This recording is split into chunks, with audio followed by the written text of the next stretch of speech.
The morning of June 7th, 1944, near Sainte-Mère-Église in Normandy, a German Obergefreiter named Klaus Herrig crouched in a hedgerow drainage ditch, trying to understand what he was hearing. The sound was wrong. It was continuous, rapid, methodical, like a machine gun but lighter, coming from multiple positions simultaneously. His squad had been in Normandy for 18 months, manning static defences, conducting security patrols against the French resistance, training in the Bocage country that was supposed to make France impregnable to invasion. They knew the sounds of war, the heavy thump of the MG-42, the sharp crack of the Kar-98K, the distinctive burp of British Sten guns, the slow, deliberate fire of American Springfield rifles carried by limited numbers of troops they'd encountered in North Africa and Italy. This was something different. Herrig had fought in Russia. He'd survived Rzhev and the nightmare withdrawals of 1943. He knew what American equipment sounded like from intelligence briefings and encounters with forward units that had faced them in Italy. The Americans had good artillery, excellent radios, seemingly infinite supplies. But their infantry rifles were bolt-action Springfields, the same basic design Germany had abandoned in favour of the Kar-98K3 decades earlier. Competent weapons, but nothing revolutionary. Nothing that should produce the sound he was hearing now. Across the hedgerow, in the next field over, American infantrymen were advancing through an orchard toward German positions. The volume of fire coming from those positions was incomprehensible. It wasn't machine gun fire, the cadence was wrong, the sound too sharp, too distinct. But it was continuous. Round after round, aimed fire, not the scattered shots of bolt-action rifles, but something sustained and deliberate. If you're enjoying this deep dive into the story, hit the subscribe button and let us know in the Rupo comments from where in the world you are watching from today. Herrig's squad leader, an Unteroffizier who'd been in France since 1940, was counting. His lips moved silently as he tried to track the rate of fire. After 30 seconds, he stopped and looked at Herrig with an expression that mixed confusion with the first edge of fear. 8 rifles, he said quietly, maybe 10 at most in that American squad across the hedgerow. He'd counted over 200 rounds fired in half a minute. The mathematics didn't work. A trained German rifleman with a Kar-98K could fire perhaps 15 aimed rounds per minute under ideal conditions, working the bolt smoothly, maintaining sight picture, controlling breathing.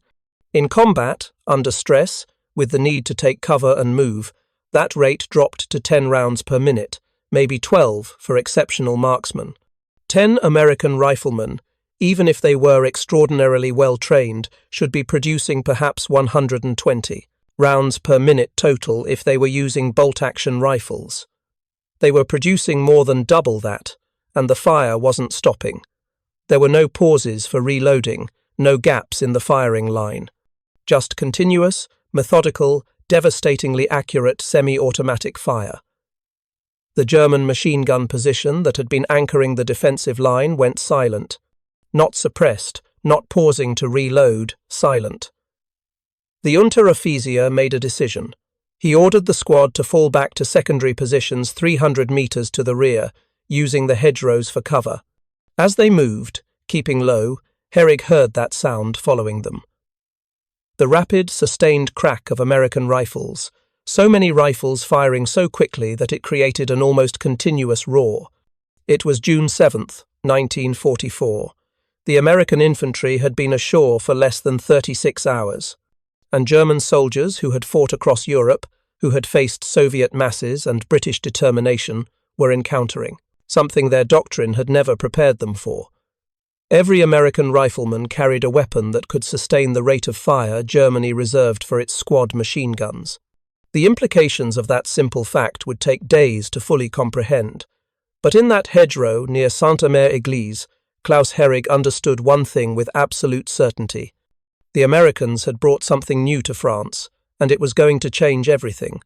To understand what the Germans heard in Normandy, you must first understand how they had built their infantry tactics over 2 decades of development, refinement, and combat experience stretching from the trenches of the First World War through the vast battlefields of Russia. The German infantry squad, the Gruppe, was not organized the way American or British squads were organized. It was built around a single principle that had proven itself in every campaign from Poland to the gates of Moscow. Concentrated firepower at the decisive point, delivered by a dedicated weapon system, supported by riflemen whose primary job was to maneuver and protect that system. The heart of the German squad was the MG-42 machine gun. This weapon, introduced in 1942 as a refinement of the earlier MG-34, represented the pinnacle of German light machine gun design. It fired standard 7.92 mm Mauser ammunition from a belt-feed system at a rate of 1,200 rounds per minute, twice the rate of American or British machine guns. The sound was distinctive, a high-pitched tearing noise that Allied soldiers learned to recognize instantly. The Germans called it the Hitlersäge, Hitler's saw, for the ripping sound it made. Everyone else called it the buzzsaw or the Hitler zipper, and it dominated every engagement where it appeared. A German infantry squad consisted of 9 or 10 men organized into 2 distinct elements. The machine gun team included the gunner, his assistant who carried, ammunition and the spare barrel, and typically 1 or 2 ammunition carriers who hauled the belt-fed rounds in metal containers. The remaining 4 or 5 men were riflemen armed with the Karabiner 98 Kurz, the Kar 98K, a bolt-action rifle that was a shortened version of the Gewehr 98 used in the First World War. The Kar 98K was a superb weapon by the standards of bolt-action rifle design.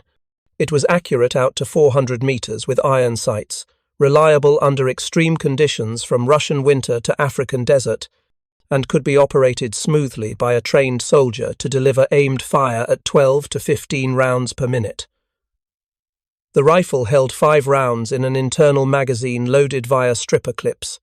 A skilled operator could reload in under 3 seconds, but that required stopping aimed fire, breaking the sight picture, and executing a mechanical process. German tactical doctrine, refined through years of combat experience, positioned the MG-42 as the base of fire for the entire squad. In an engagement, the machine gun team would establish position, typically in cover with good fields of fire. The riflemen would maneuver to flank positions or provide security, but their primary purpose was not to generate volume of fire themselves. They were there to protect the machine gun, to suppress specific targets that threatened it, to carry ammunition for it, and to maneuver under the covering fire it provided. The machine gun was the killing weapon. The rifles were supporting arms. This was not a flaw in German thinking. It was a rational response to the realities of industrial warfare and the limitations of technology available in the 1930s when the doctrine was formalized. The Kar 98K that German riflemen carried into battle was a direct descendant of weapons designed in the 1890s. Paul Mauser's rifle design had revolutionized military firearms with its controlled feed, bolt action, its cock-on-closing mechanism that required less force to operate than earlier designs, and its clever 5-round integral magazine. By the First World War, nearly every major military power used either Mauser rifles or weapons heavily influenced by Mauser's design. The rifle Germany adopted in 1935 for its expanding Wehrmacht was essentially the same weapon with a shorter barrel for easier handling in vehicles and confined spaces. There was nothing wrong with the Kar 98K as a weapon system. It was accurate, robust, maintainable under field conditions, and perfectly adequate for the role German doctrine assigned it. The problem was that it was a bolt-action rifle in an era when semi-automatic designs were becoming practical. Every shot required the rifleman to break his sight picture, operate the bolt with his right hand to extract and eject the spent cartridge, chamber a new round, and return the bolt to battery before reacquiring the target and firing again. A skilled soldier could do this quickly, maintaining rhythm and accuracy.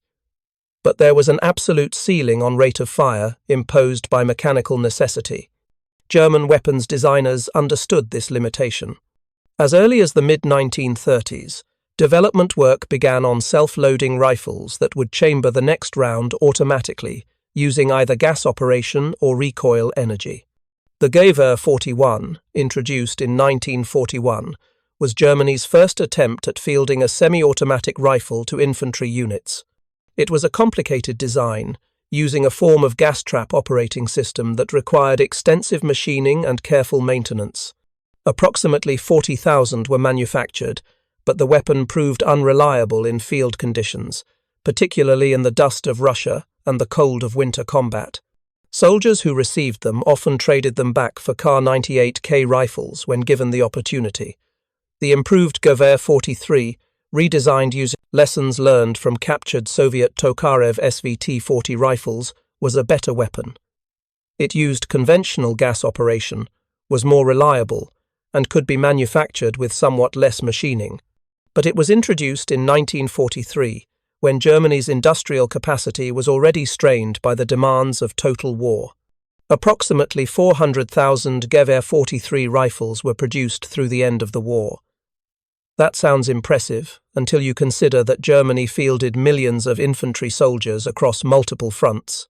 The semi-automatic rifle remained a specialist weapon, issued primarily to designated marksmen and select units, never becoming the standard infantry rifle the way designers had envisioned.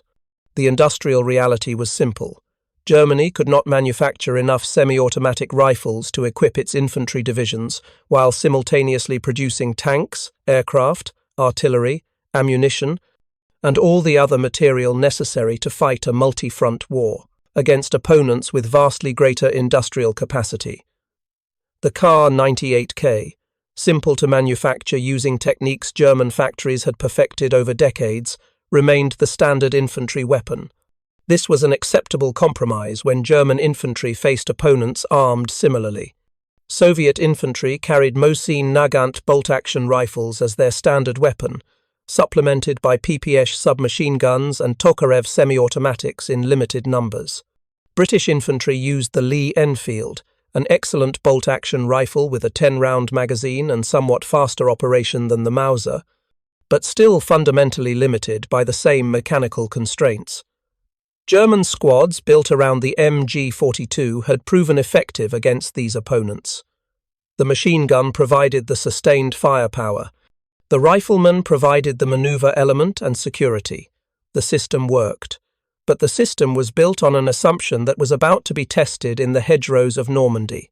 The assumption was that the enemy infantry would be similarly armed, that American riflemen would carry bolt-action weapons like they had in the First World War, and in the limited engagements in Italy and North Africa. German intelligence had noted that some American units carried semi-automatic rifles, but the reports suggested these were limited issue, specialist weapons, not standard equipment. The reports were wrong. Catastrophically, completely wrong. The weapon that German soldiers heard in Normandy was the United States rifle, caliber 30, M1. Designed by Canadian-American engineer John Cantius Garand at Springfield Armory in Massachusetts. Development had begun in the early 1920s, part of an American military recognition that the bolt-action Springfield rifle, excellent as it was, represented technology from another era. The requirements were straightforward but technically challenging. The new rifle needed to fire the standard .30-06 cartridge used by American forces, the same round fired by the Springfield and the Browning automatic rifle. It needed to be semi-automatic, chambering a new round after each shot without manual operation. It needed to be reliable under all conditions soldiers would encounter, from tropical jungles to Arctic cold. It needed to be simple enough for conscript soldiers to maintain with minimal training. And critically, it needed to be manufacturable in the quantities a modern military would require. Garand's design, adopted officially in 1936, used a gas-operated rotating bolt mechanism. When the rifle fired, a small portion of the propellant gas was tapped off through a port in the barrel. This gas drove an operating rod rearward, which rotated and unlocked the bolt, extracted and ejected the spent cartridge case, then returned forward under spring pressure to chamber a fresh round from the 8-round internal magazine. The entire cycle took a fraction of a second. The shooter maintained his sight picture, kept his cheek on the stock, and simply pulled the trigger again for the next shot. No bolt to manipulate, no interruption in the firing sequence, no loss of target acquisition between rounds.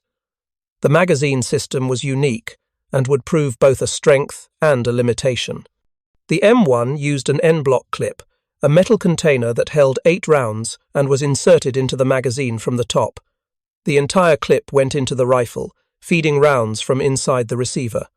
When the 8th round was fired, the empty clip was ejected automatically with a distinctive metallic ping that would become one of the most recognizable sounds of the Second World War. The system was elegant in its simplicity. No separate magazines to lose or damage, no complicated feed mechanisms. The clip itself formed the magazine follower and feed lips. A soldier carried bandoliers of 8-round clips, inserted them as needed, and the rifle handled the rest. The M1 Garand weighed 9.5 pounds empty, slightly heavier than the Kar 98K but lighter than many semi-automatic designs. The barrel was 24 inches long, giving the .30-06 cartridge full velocity. The sights were adjustable for range and windage, graduated out to 1,200 yards, though effective combat range with iron sights was more realistically 400 to 500 yards.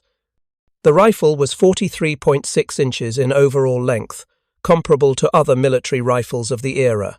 What set it apart was not its size or weight, but what it could do in the hands of a trained soldier. Rate of fire for the M1 Garand in combat conditions ranged from 40 to 50 aimed rounds per minute, depending on the shooter's skill and the tactical situation. That was 3 to 4 times the sustained rate possible with a bolt-action rifle. An American rifleman could fire his 8-round clip, reload in under 2 seconds with a practiced motion, and continue firing without significant interruption. The rifle's semi-automatic action meant the shooter could focus on target acquisition and trigger control rather than mechanical manipulation of the action. Follow-up shots came faster, more accurately, with less physical effort than working a bolt between rounds. The implications for squad-level tactics were profound. American infantry doctrine, developed through the late 1930s and refined during training in the early years of the war, organized squads differently than German units. An American rifle squad consisted of 12 men divided into 2 6-man fire teams. Each fire team had a Browning automatic rifle, the BAR, as its automatic weapon. But unlike the German system, where only the machine gunner provided sustained fire, every American rifleman was equipped with the M1 Garand. Every member of the squad who wasn't carrying the BAR had a weapon capable of delivering sustained semi-automatic fire. The tactical result was a fundamental difference in how firepower was distributed. A German squad had one MG-42 capable of high-volume sustained fire, supported by 5 or 6 riflemen with bolt-action weapons. An American squad had 2 BARs for automatic fire, and 8 or 9 riflemen with M1 Garands capable of near-continuous semi-automatic fire. The total volume of fire an American squad could generate was significantly higher than a German squad, and critically, that fire came from distributed positions across the squad rather than from a single machine gun position that could be suppressed or destroyed. American infantry training emphasized fire and movement, with squads trained to advance under covering fire from their own weapons. The M1 Garand made this tactically viable in ways that would have been impossible with bolt-action rifles. Half the squad could provide covering fire, putting out 300 to 400 rounds per minute from their Garands alone, while the other half maneuvered. Then roles reversed, with the maneuvering element taking up firing positions to cover the next bound. It was aggressive, it was ammunition-intensive, and it required industrial capacity to sustain, but when it worked, it was devastatingly effective.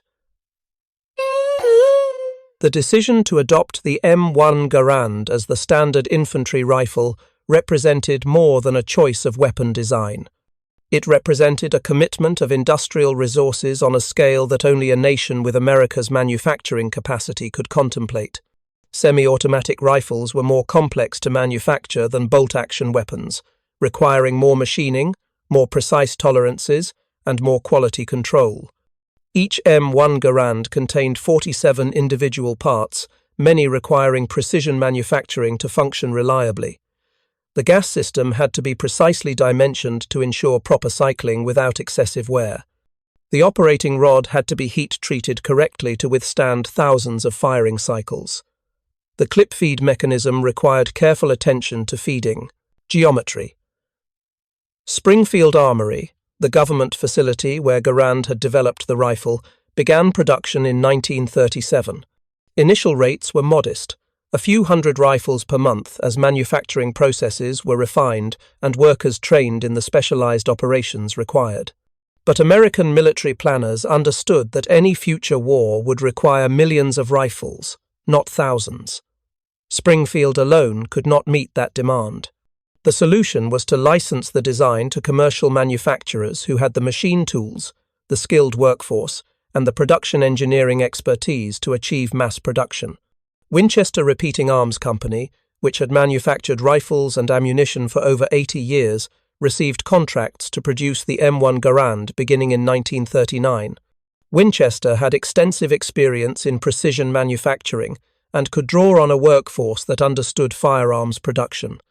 The company built new production lines specific for the Garand, trained workers in the specialized operations, and began delivering rifles to the military.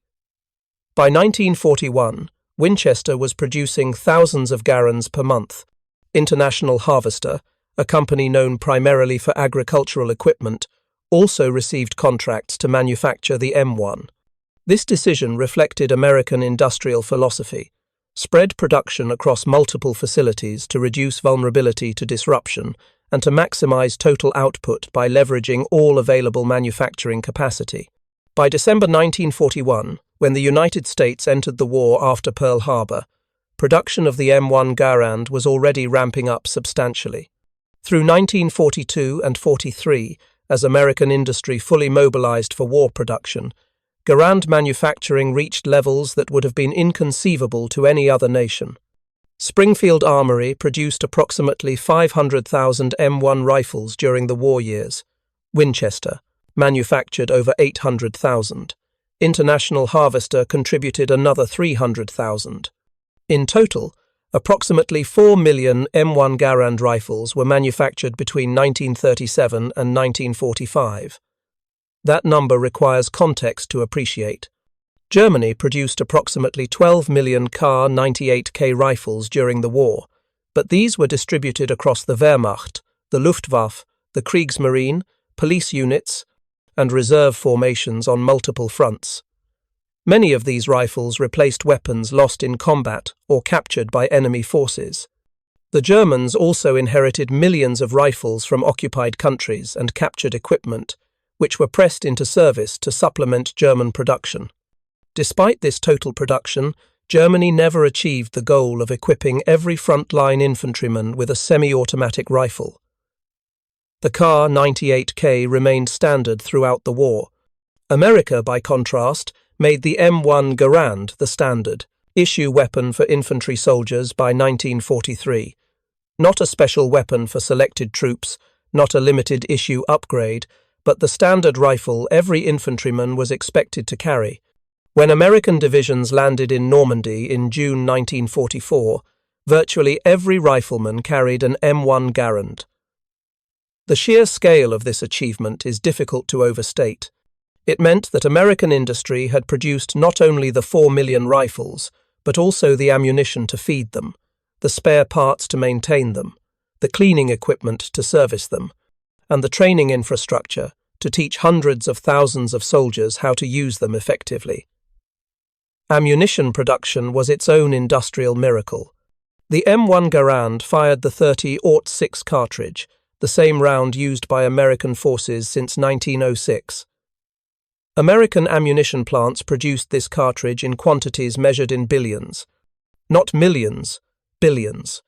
Every infantryman carried 80 rounds as basic load, 5 8-round clips in a bandolier worn over the shoulder and chest, and an additional 40 rounds in pouches on his belt. Supply lines brought forward additional ammunition continuously. Units could expend thousands of rounds in a single engagement without concern about running out, knowing that resupply would arrive within hours, or at most a day or two. This was the material reality behind American infantry tactics: the aggressive use of rifle fire, the fire and movement doctrine, the willingness to expend ammunition liberally to suppress enemy positions. All of this was possible because of industrial capacity that could produce ammunition faster than soldiers could shoot it and deliver it to the front lines efficiently. German soldiers, who often operated under strict ammunition discipline with company commanders rationing rifle ammunition to ensure it lasted through extended periods without resupply, found American ammunition expenditure incomprehensible. It seemed wasteful, even reckless. But it was the product of an economy that could afford to be wasteful, that had such overwhelming production capacity that conservation was less important than effect. When the first American infantry units came ashore on Omaha and Utah beaches on the morning of June 6, 1944, they carried their M1 Garands wrapped in protective covers, waterproofed against the salt spray and surf. Many of these rifles went into the water with their soldiers, submerged as men waded through chest-deep waves under German machine gun fire. The weapons were designed for this. The M1's gas system was sealed well enough that a rifle could be briefly submerged, drained, and fired within minutes. Soldiers who made it ashore stripped the protective covers, cleared their weapons, and began the fight for the beach obstacles and the bluffs beyond. The initial German response on the beaches was overwhelming in its intensity. Machine gun positions in concrete bunkers and earthen emplacements swept the beaches with interlocking fire. Mortar rounds landed among the landing craft and in the surf. Artillery fire from positions inland crashed down on the beach obstacles. American casualties in the first hours were severe, with entire units pinned down, unable to advance, taking losses from fire they could not effectively return. The M1 Garand's firepower advantage meant little when soldiers were trapped on an open beach under fire from fortified positions. But beaches are not won by firepower alone. They are won by movement, by small units finding gaps in the defense, by leaders pushing forward, by accumulated pressure that eventually breaks the defender's ability to maintain coherent resistance. By midday on June 6th, American infantry had fought their way off the beaches and into the coastal villages and hedgerows beyond. Here the character of the fighting changed. The dense bocage country of Normandy, with its small fields separated by earthen hedgerows topped with thick vegetation, created a landscape of enclosed spaces where engagements happened at close range. Visibility was often limited to 50 or 100 meters. Defensive positions were concealed in the hedgerows and tree lines. Every field was a potential killing zone, every approach covered by machine guns and pre-registered mortar fire. This was the environment where the M1 Garand's characteristics became tactically decisive. German defensive doctrine in Normandy relied on the same principles that had proven effective on other fronts. Establish strong points anchored on MG-42 positions, cover approaches with interlocking machine gun fire, use riflemen to provide security and local counterattacks. When American infantry approached a defended hedgerow, they were met with machine gun fire designed to pin them down and prevent maneuver. The tactical problem for the Germans was that American infantry could generate suppressive fire from their own positions, without relying solely on dedicated machine guns or support weapons. If you find this story engaging, please take a moment to subscribe and enable notifications. It helps us continue producing in-depth content like this. An American squad encountering a German position would not assault directly into machine gun fire. Instead, they would use fire and movement, with one fire team establishing a base of fire while the second maneuvered to flank. The base of fire team, 4 or 5 men with M1 Garands and possibly a BAR, could put sustained fire onto the German position. Not random fire, not panic shooting, but aimed fire at known or suspected enemy positions, forcing German soldiers to keep their heads down, preventing them from engaging the maneuvering element effectively. The volume of fire from those 5 M1 rifles, 200 to 250 rounds per minute of sustained semi-automatic fire, was comparable to what German doctrine expected from a machine gun position. German machine gunners, trained to engage targets quickly and shift fire to suppress threats, found themselves under fire from multiple American positions simultaneously. The MG-42 was a fearsome weapon when it could fire freely, but like any machine gun, it needed to be aimed. The gunner needed time to identify targets, traverse the weapon, fire controlled bursts. When the gunner and his assistant were under direct fire from multiple American riflemen, when bullets were striking the ground around their position, impacting on the logs or earth providing cover, the machine gun's effectiveness decreased substantially. This was not theoretical. After-action reports from German units in Normandy repeatedly mentioned the volume and intensity of American rifle fire as a significant problem. A report from the 352nd Infantry Division, defending in the Cotentin Peninsula during June and July 1944, noted that American infantry attacks were characterized by extremely heavy use of rifle and machine gun fire, often before any movement occurred. The report specifically mentioned that American rifle fire was far more intense than German commanders anticipated, based on experiences against Soviet or British forces. Another report from the Panzer-Lehr Division, after engagements near Saint-Lô in July, described American infantry tactics as relying on overwhelming firepower to suppress German positions before attempting maneuver, with rifle fire used liberally to prevent German machine gunners from engaging effectively. These were not propaganda documents or post-war rationalizations. They were tactical assessments written by German officers trying to understand why their standard defensive tactics were less effective against American infantry than against other opponents. The answer was in the weapons. An American rifle squad could generate approximately 600 to 800 aimed rounds per minute when fully engaged, combining M1 Garand fire with the squad's 2 BARs. A German squad, with its single MG-42 and supporting bolt-action rifles, could generate comparable total volume from the machine gun alone, but that fire came from a single position that could be suppressed, flanked, or destroyed. The American fire came from 8 or 9 distributed positions, far more difficult to suppress simultaneously. German tactical commanders in Normandy faced a problem that had no immediate solution. Their infantry doctrine, built around the MG-42 as the base of fire, assumed that enemy riflemen would be armed similarly to their own troops. The presence of semi-automatic rifles in limited numbers among enemy forces was anticipated and could be accommodated within existing tactics. But an entire enemy infantry force equipped with semi-automatic rifles, where every rifleman could generate sustained fire at rates previously associated with light machine guns, fundamentally altered the tactical calculus. The volume of fire American squads could produce meant that German machine gun positions were under constant pressure, unable to dominate engagements the way doctrine intended. Field commanders began adapting tactics within weeks of the invasion.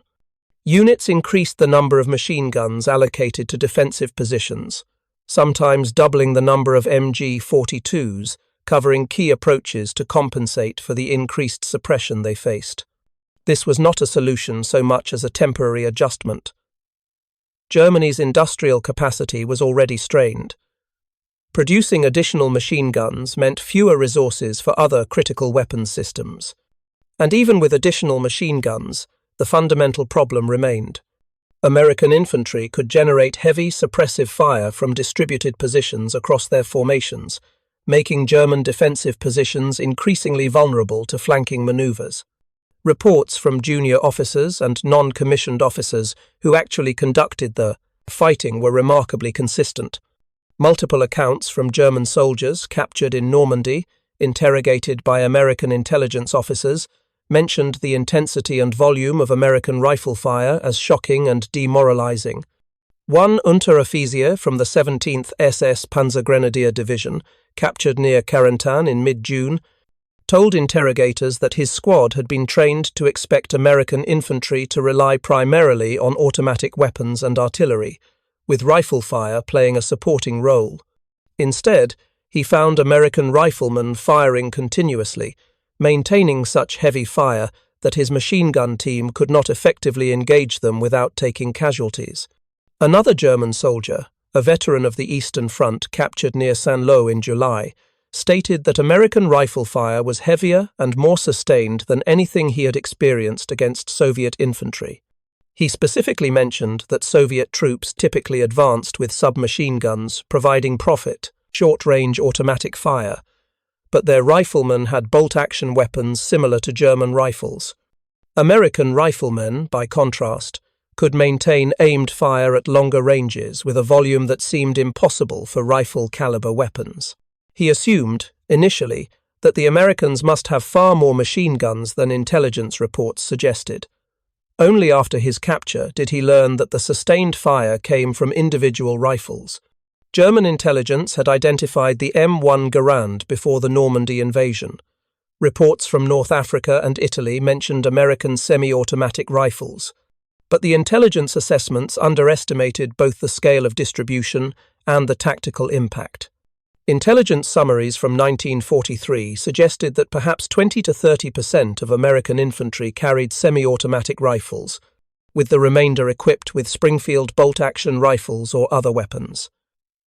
This estimate, based on limited encounters with American forces in secondary theaters, was catastrophically wrong. By mid-1944, essentially the entire American infantry force carried the M1 Garand as standard equipment. The realization that every American infantryman, not just specialists or elite units, but every standard rifleman, carried a semi-automatic weapon fundamentally changed German tactical assessments. Orders issued to units facing American forces in late June and July increasingly emphasized the need for aggressive counterattacks to prevent American infantry from establishing fire superiority. German doctrine had always emphasized counterattack as a key element of defense, but against American infantry with their firepower advantage, counterattacks became essential rather than optional. Allowing American units to establish positions and bring their weapons to bear meant facing overwhelming volumes of fire that made German counterattacks extremely costly. The problem was that counterattacks required infantry, and German infantry strength in Normandy was being steadily ground down by the cumulative effects of combat. Casualties among German riflemen and machine gunners were high, and reinforcements were limited. The divisions fighting in Normandy had started the campaign at varying states of readiness, some at full strength with experienced troops, others filled with replacements and undertrained soldiers. As the campaign continued through June and July, the quality and quantity of German infantry declined. Units that began the campaign with full-strength rifle companies found themselves operating with half their authorized manpower or less by late July. Machine gun sections that should have had multiple MG-42s were down to single weapons with inexperienced crews. The American firepower advantage compounded this problem. In engagements where casualties were roughly equal in absolute numbers, the effect on unit effectiveness was asymmetric. An American rifle squad that lost 2 men still had 6 or 7 riflemen with M1 Garands, capable of generating heavy fire. A German squad that lost 2 men, if one of those casualties was the machine gunner or his assistant, lost its primary source of sustained fire and was reduced to a handful of riflemen with bolt-action weapons. The cumulative effect over weeks of continuous combat was that German infantry units became progressively less effective, while American units, with their superior logistics and replacement systems, maintained capability.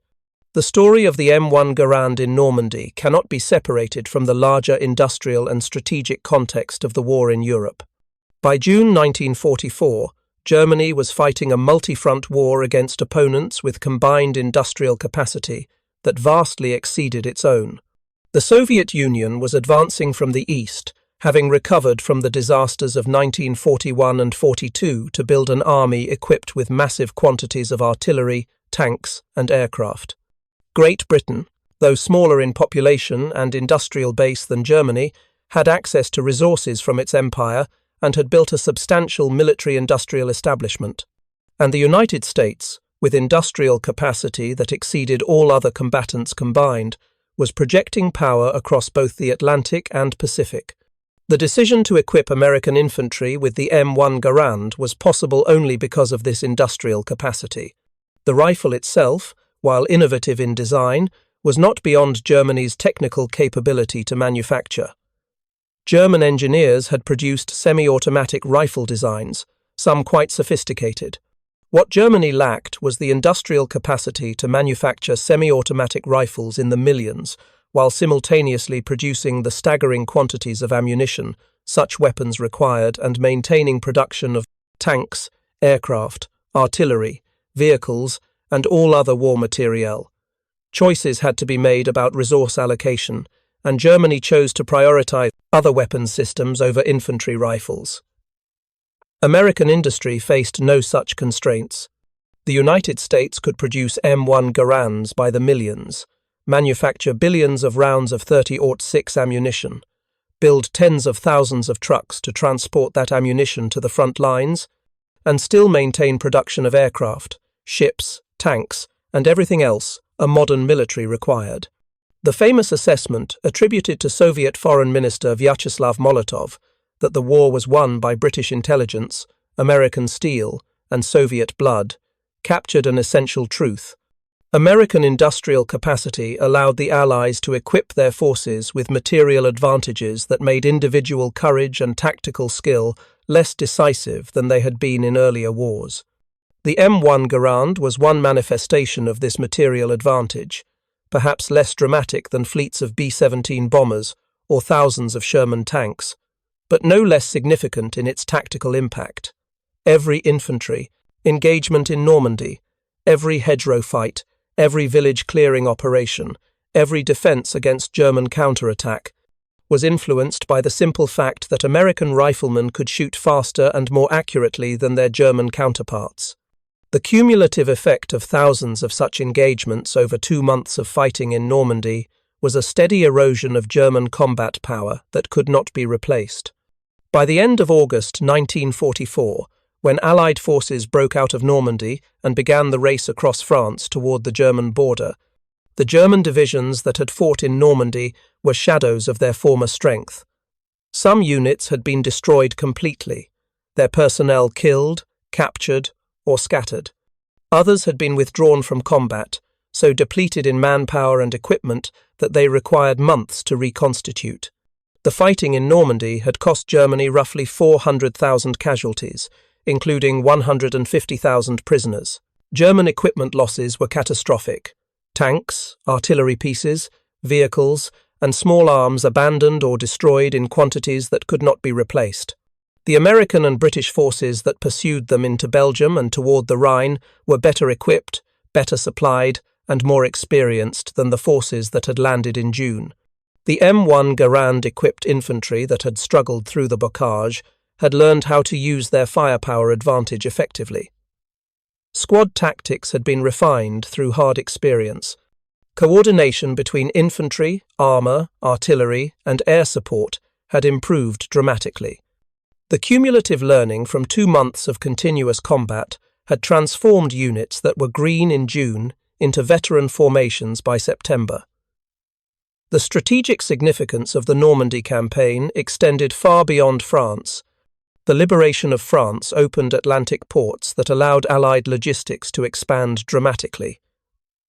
Armies that had been supplied over the Normandy beaches, a logistically constrained operation, could now receive supplies through ports like Antwerp and Marseille with vastly greater capacity. The German army in the west, shattered in Normandy, never fully recovered. Subsequent German offensives, including the Ardennes offensive in December 1944, were made possible only by stripping forces from other fronts and represented desperation rather than strength. The outcome of the war, which had been in doubt in June 1944 when the invasion began, was no longer uncertain by September. The M1 Garand remained the standard infantry rifle of the United States military for 2 decades after the Second World War. It equipped American forces in the Korean War, where it again provided American infantry with a firepower advantage over opponents. Chinese and North Korean infantry, equipped primarily with bolt-action rifles and submachine guns, found themselves at a disadvantage in firefights with American troops. The Same tactical dynamics that played out in Normandy repeated themselves in the mountains and valleys of Korea. American infantrymen could generate sustained aimed fire that suppressed enemy positions and enabled maneuver. The rifle was not replaced as standard issue until the adoption of the M14 in 1957, and even then, many soldiers who had carried the Garand in combat regarded it with an affection unusual for military equipment. General George Patton, who commanded the Third Army during the drive across France and into Germany, called the M1 Garand the greatest battle implement ever devised. This was hyperbole, the kind of dramatic statement Patton favoured, but it reflected a genuine appreciation for the weapon's impact. Infantry commanders who had seen their soldiers fight with the Garand understood that the weapon had given them a tangible advantage in every engagement. For German soldiers who survived the war, the memory of American rifle fire remained vivid. Post-war interviews with German veterans from Normandy frequently mentioned the volume and intensity of American firepower as one of the most significant factors in their defeat. The description of the M1 Garand as unfair appears in various forms in these accounts, though tracking any such quote to a specific German commander has proven difficult for historians. Whether any German officer actually used the word unfair, or whether this represents post-war simplification of more complex German assessments, is unclear. What is clear from German military records and soldier accounts is that they recognized the M1 Garand's firepower advantage and struggled to adapt their tactics to counter it.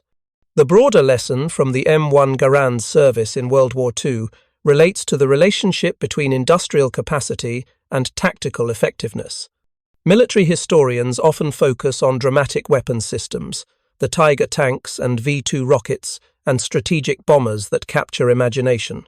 But wars are ultimately fought by infantry soldiers with rifles, and the side that equips those soldiers with better weapons, in greater quantities, with adequate ammunition and supply, gains cumulative advantages that prove decisive. The M1 Garand was not a wonder weapon. It did not win the war by itself. But it gave American infantry a measurable advantage in the thousands of small unit engagements that collectively determined the outcome of campaigns. The German Obergefreiter, who crouched in that hedgerow near Sainte-Mère-Église on June 7, 1944, listening to the sound of continuous American rifle fire, understood something in that moment that would take his superiors weeks to fully appreciate. The Americans had come to France with equipment that changed the tactical equation. The rifle fire that should have come in slow, deliberate, bolt-action cadence was instead continuous, sustained, overwhelming. It was not unfair, not in any meaningful sense. War is not fair. It is decided by the accumulated weight of material, industrial, and human resources brought to bear by opponents.